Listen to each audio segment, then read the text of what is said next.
네, 오늘의 정치권 소식, 국민의힘 조혜진 의원, 고영인 더불어민주당 의원 두 분과 짚어보겠습니다. 어서 오십시오. 반갑습니다.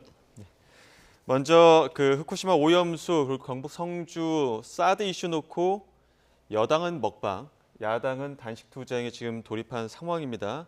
국민의힘 지금까지는 과학적인 검증, 과학적인 설명이 있었는데 윤재욱 원내대표가 과학과 행동으로 선전선동에 맞서겠다 하면서 이제 먹방에 나선 거거든요. 그 배경을 조금 더 짚어볼까요?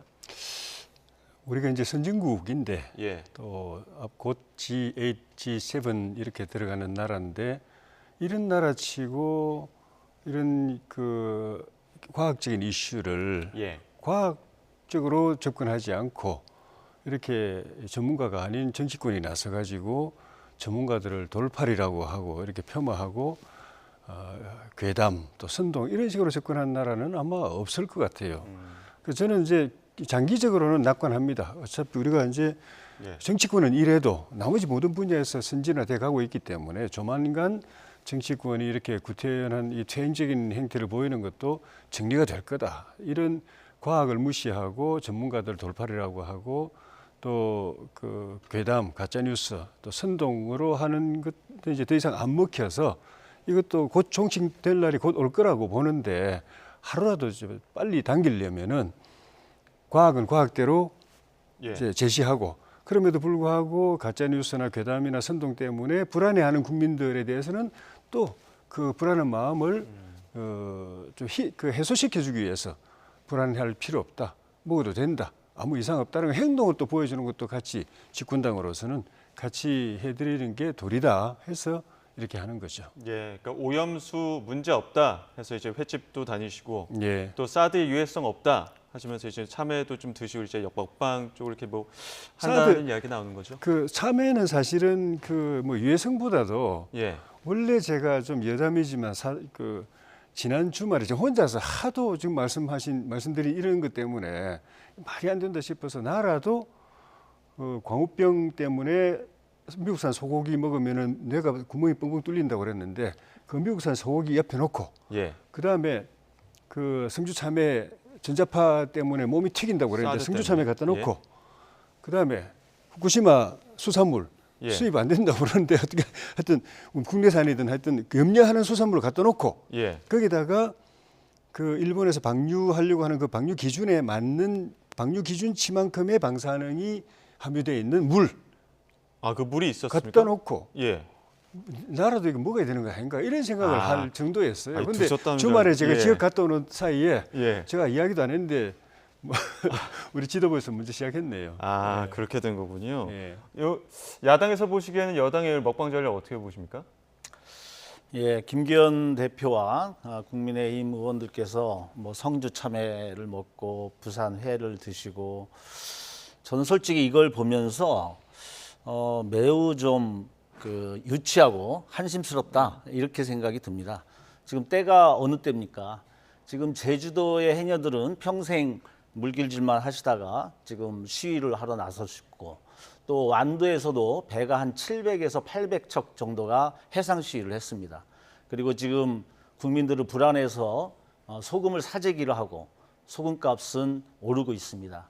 이런 상황에서 진짜 이 불안감을 해소하기 위해서 이 오염수가 과연 우리가 안전한지 그리고 안전하지 않으면 어떻게 저지할 것인지를 고민해야 되는데 어떻게 보면은 도대체 누가 일본의 대변인인지 모를 정도로 서로 나서가지고 문제의 원인을 밝히기보다는 문제가 없다는 것을 지금 앞장서서 하고 있는 거거든요.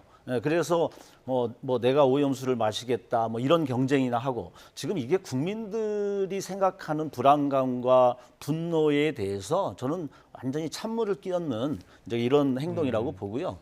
제가 한 가지만 더 말씀드리면 일본에서 20년 3월인가 발표된 것 중에 알프스 위원회가 있어요. 오염수 대책이 자문인데 거기에서 이 해양 오염수 방류의 방법을 놓고 지금처럼 이제 해양에 이렇게 투기하는 방법, 그 다음에 수증기로 이거를 방류하는 방법이 있더라고요. 대기 중에 그 다음에 또 고체화 시켜가지고 콘크리트에 이거를 결합시켜가지고 묻는 방법이 있는데 이게 지금 해양 방류가 약 34억엔. 예. 그 다음에 그 대기 중으로 하는 거는 340억엔, 10배가 10배. 뛰어요, 비용이. 그런데 또 이 콘크리트로 고치화하는 거는 2,400억엔 정도가 돼가지고 한 80배 정도가 뛰어요. 예. 이런 것들이 현실적으로 가능하다.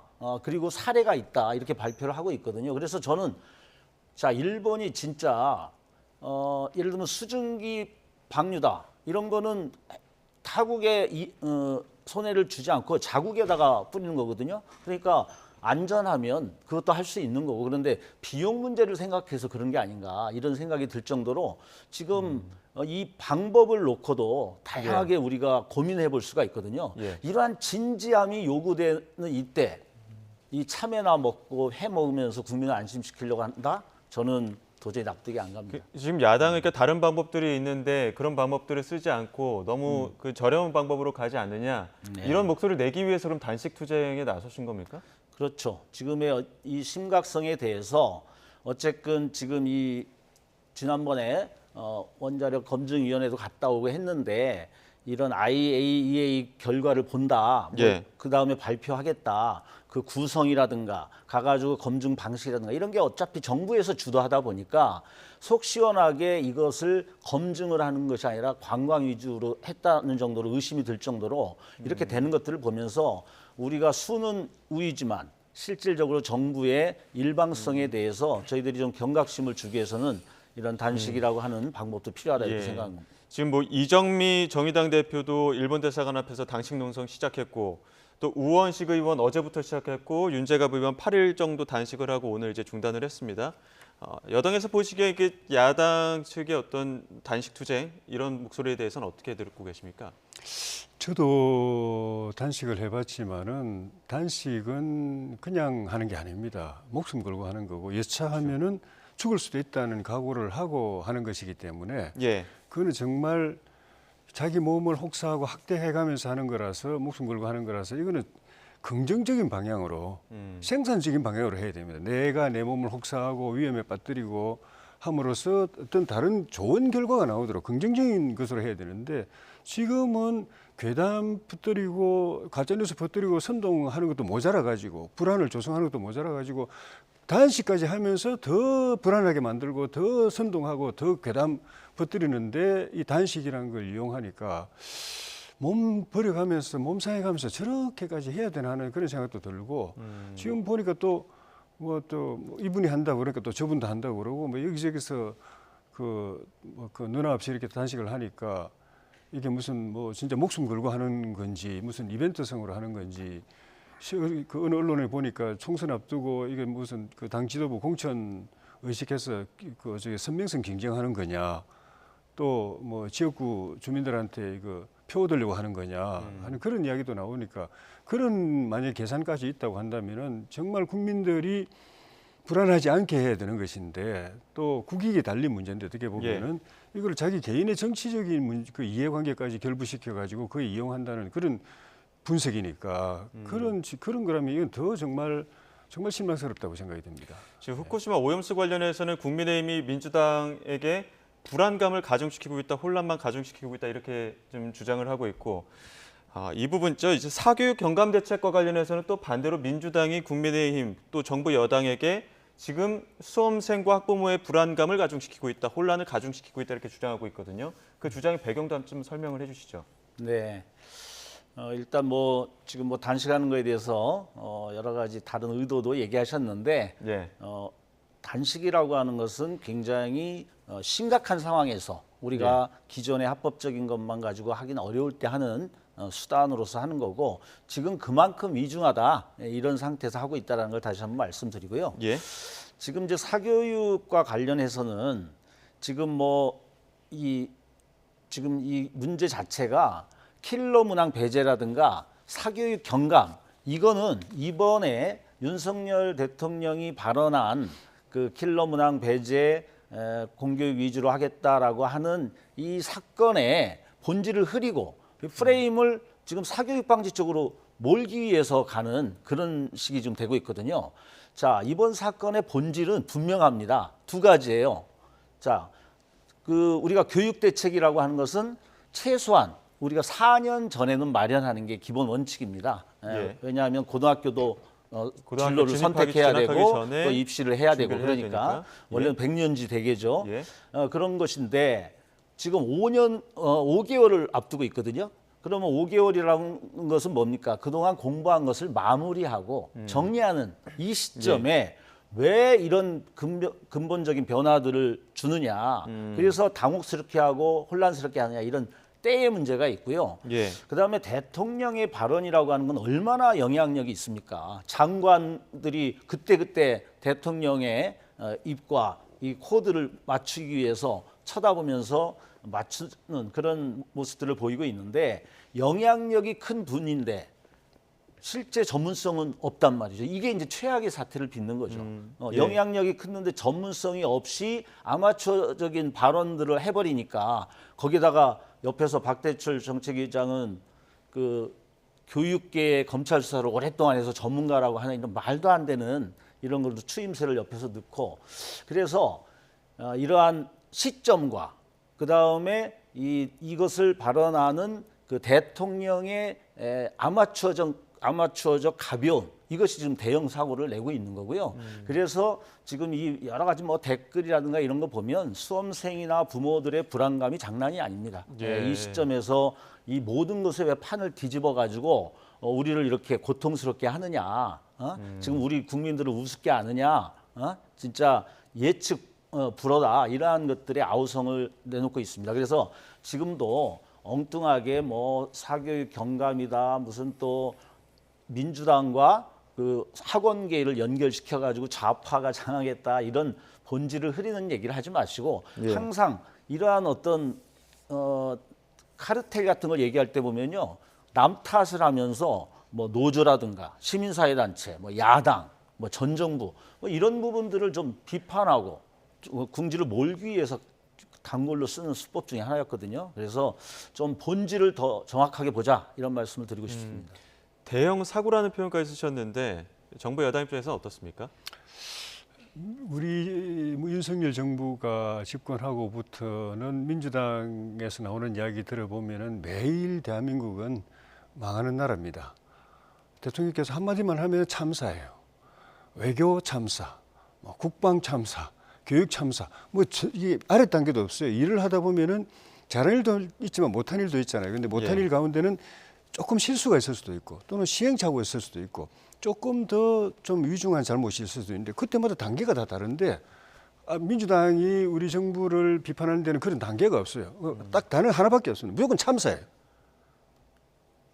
그러니까 참 이거는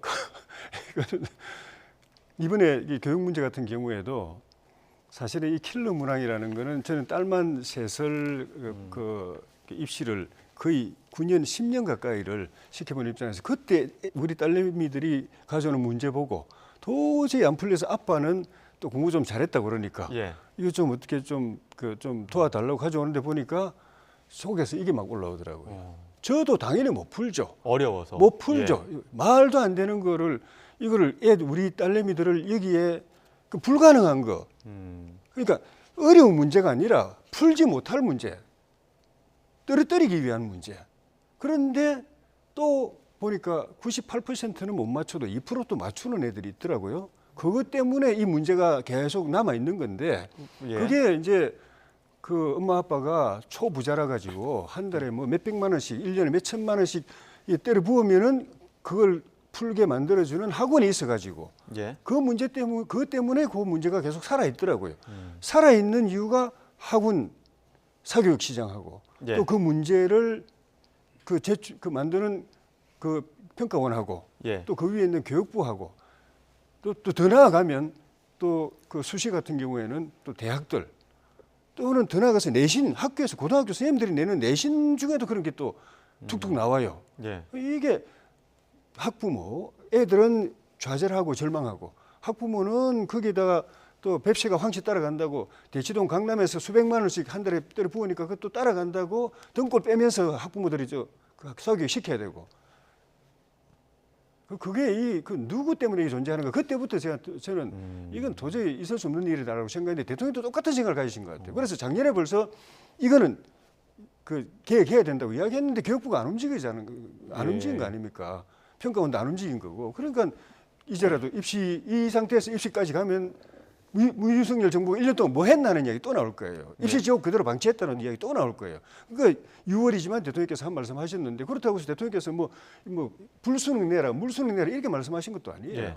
그냥 공교육 범위 안에서 내라고 이야기했을 뿐인데 그것 때문에 대혼란이 일어난 것처럼 말하는 건 민주당하고 사교육시장하고 학원하고 그 킬러 문항 딱 붙잡고서 한 달에 100억, 200억씩 벌어 챙기는 그 일타 강사들만 지금 계속 이러고 있어요. 학부모도 불안하게 만들고 학생도 불안하게 만들고. 이 의문점은 이게 킬러 문항을 배제한다고 해서 사교육비 경감으로 이어질 것이냐 하는 부분에 대해서는 좀 의문점을 갖고 있는 분들도 있긴 있거든요. 진짜 초부자들만 예. 그 문제 풀어주는 학원에 가서 한 달에 몇백만 원, 1년에 몇천만 원씩 한다면은 자기들 문제예요. 돈 많으니까 자기들 쓰는 거 상관없어요. 그런데 다 경쟁하기 때문에 돈이 없는 가정도 어쨌든 좋은 학교 보내려고 하면 다 강남 제주도에서는 저렇게 한대. 그러면 그만큼은 아니라도 또 등골 빼가지고 다 학원에 갖다 바치는 거예요. 예. 그러니까 문제인 거죠. 다른 가정에서는 그렇게 안 해도 된다면, 그렇게 안 해도 정상적으로 노력한 만큼 학교 갈 수 있다면은 문제가 없습니다. 뭐 돈 많은 사람들 예. 돈 쓰는 거 누가 뭐라 그럽니까? 근데 다 같이 끌려가 뱁새가 확실히 따라가게 돼 있는 거예요. 그러다 가랑이 찢어지는 거예요. 예. 고 의원님 혹시 첨언하실 내용 있습니까? 네, 우리 조혜진 의원님은 뭐 3, 40년 지나도 어려운 문제 보면 다 풀 수 있다고 자신감이 있으신 것 같아요.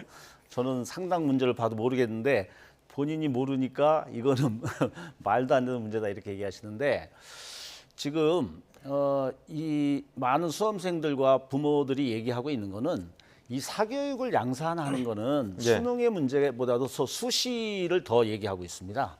그리고 이 사교육은 우리가 수십 년 동안 지금 얘기하고 있고 정치권이 원래 입시철만 되면 사교육을 얘기하고 그 사교육 학원 이걸 때려잡고 이러면서 정치적 관심을 딴 데로 돌린다든가 이렇게 많이 악용돼 왔어요.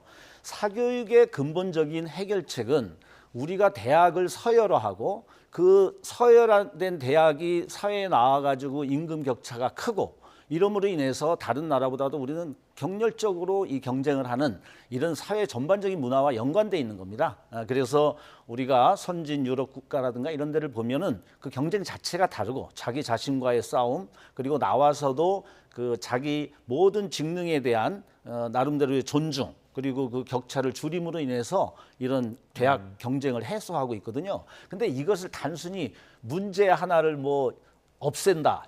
어려운 문제를 없앤다. 이래가지고 해결되는 전문가처럼 신용을 하는 거는 너무나 한심한 태도라고 보이고요. 그래서 지금 아까도 말씀드렸듯이 이 부분은 지금 쓸데없이 지금 5개월 남긴 시점에서 아마추어 대통령께서 큰 이 문제를 크게 일으켰다. 그래서 우리가 진짜 사교육을 고민한다면은 근본적으로 전문가들과 더 깊이 있게 우리 사회 문제를 보면서 해결책을 마련했으면 좋겠다 이렇게 말씀드리고 싶습니다. 시기적인 문제가 있었다 이런 얘기를 또 말씀을 해주셨는데 조금 내용을 바꿔서 민주당 이야기 해보겠습니다. 김은경 혁신이 제1호 혁신안을 지금 불체포 특권이랑 그 체포한 가결을 이제 당론으로 정하는 것을 제안을 했는데 지도부 입장에서는 존중은 하는데 이제 의원 개개인의 어떤 입장을 좀 들어봐야 되는데 좀 유보적인 태도를 보이다 보니까 그런 부분에서 과연 이 혁신위가 제대로 돌아갈 수 있을 것이냐 이런 의문점도 좀 나오는 것 같아요. 내부 분위기는 어떻습니까?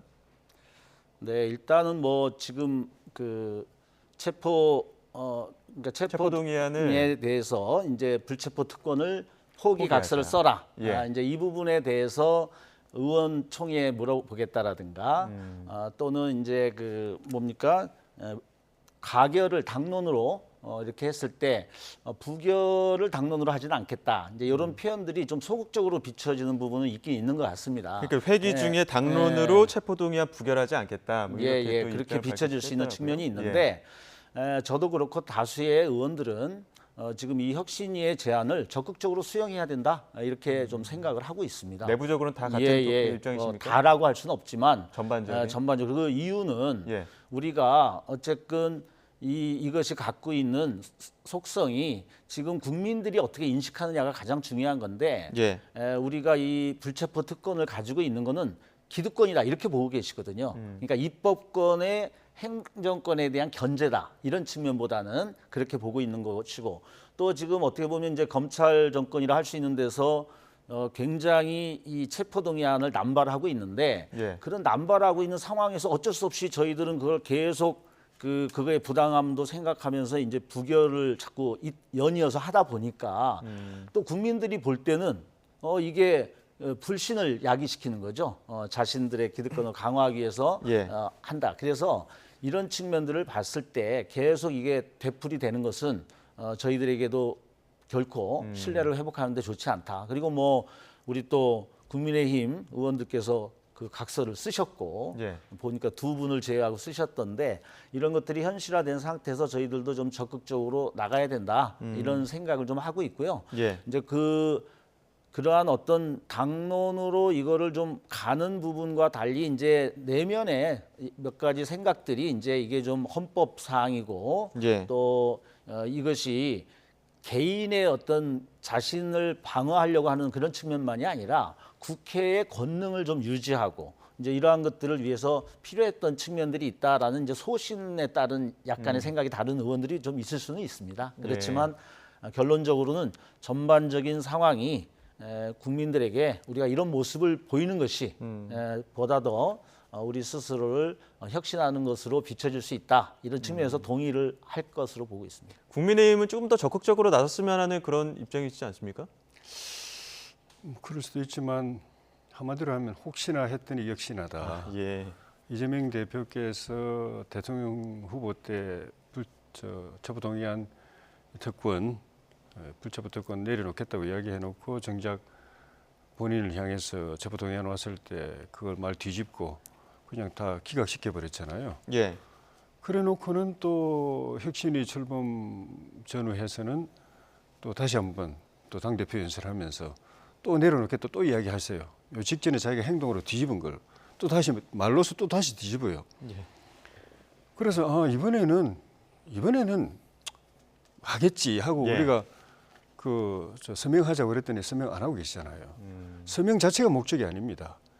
행동으로 가기 위해서 그 행동이란 건 뭐냐면은 입법을 통해서 일정 부분 좀 이제 고 의원님 헌법 말씀을 하셨는데 궁극적으로는 헌법 개정을 해야 되는데 헌법 개정 언제 될지 모르잖아요. 87년에 헌법 개정하고 지금 30몇 년째 그대로니까 그 마냥 기다려 가지고는 또 이게 다 공수표되니까 법으로 일정 부분 헌법 개정만큼 완벽하지는 않지만 법으로 일정 부분 이거를 불체포 특권 내려놓을 수 있습니다. 그 법을 민주당 의원님들도 이렇게 제출해 놓으셨어요. 김태년 의원님도 제출해 놓으셨고 김성훈 의원님도 제출해 놓으셨고 우리 당 의원님이 한 3번 제출해 놓으셨고 저도 또 그 빠진 거 하나 또 제출하려고 지금 준비하고 있고 입법으로도 가능하고 그다음에 입법이 되기 전에 정치적으로도 가능합니다. 첫째는 체포동의안 올 때 필요하지 않은 국회 열어가지고 방탄하는 거 그거 예. 안 하면 되는 거고 예. 그다음에는 국회 열려 있는데 체포동의안이 왔을 때 그냥 가결시켜주면 되는 겁니다. 민주당도 임시국회는 소집하지 않겠다 이렇게 또 밝히긴 했거든요. 그런데 지금 민주당 혁신위에서 그 서명하고 포기하는 거에 대해서 뭔가 분명하게 서류를 하라고 남기질 않았기 하는데 때문에, 예. 했는데 정작 혁신위를 띄운 이재명 대표는 혁신위에 정권을 부여하고 혁신위가 결정하는 건 다 받아들이겠다고 그래놓고 제1번인데 이걸 지금 안 받아들이고 있어요. 예. 민주당 지도부가 의원들 개개인의 의견을 들어봐야 된다. 뭐 이거는 입법권을 포기하는 측면도 있기 때문에 함부로 할 일 아니다. 뭐 등등. 저 우리 어떤 분은 또 혁신위가 정치를 잘 몰라서 저런 것 같다 이런 말까지 하고 그거를 당 수석 대변인이 나와서 지도부 의견이 이렇다고 딱 그냥 발표를 해버렸어요. 그러니까 또 혹시나 했더니 또 역시나 이래 가는 거죠. 그 마지막으로 짧게 이 부분 여쭤보겠습니다. 김남국 의원 어제 윤리심사자문위에서 결론이 나을 것으로 좀 예측이 됐었는데 결론이 안 났습니다. 어떻게 보십니까?